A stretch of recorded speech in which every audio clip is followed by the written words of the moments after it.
Hi guys! Finally, nagawa ko na rin tong video na to. I did not expect na magagawa ko pa siya kasi last week, nasa car na yung mga things due to a threatened preterm labor. Kaya I am so happy editing this video right now.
Here you go. Baby's name, admission order, ultrasounds, prescriptions, laboratory results, receipts, mother's birth cert, mother's valid ID, father's birth cert, father's valid ID, PhilHealth, newborn screening, and others. Whew!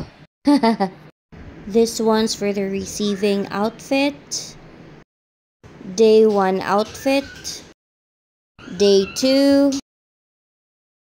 Baby announcement outfit, going home outfit, extra clothes and stuff, delivery needs, bath essentials, baby essentials. Here naman, inaayos namin ulit yung trolley cart ni baby. A few weeks back, in-arrange ko na to, nilinis and everything. Unfortunately, dumumi ulit siya, kaya yan, nililinisan ulit namin ni Daddy. I wanna keep it clean and dust-free because the stuffs that's in here are for baby Z. I know mommies can relate to that.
I guess that's it for today, guys.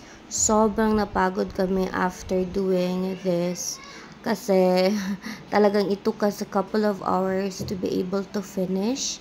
And we are just so happy na natapos na rin siya finally. I really thought na hindi ko siya magagawa and I was so sad about it. So, ayun guys, inaantay na lang namin na lumabas si Baby Zeph. We are so excited and nervous at the same time, but hopefully in the next coming days or weeks, andito na siya kasama namin. Thank you!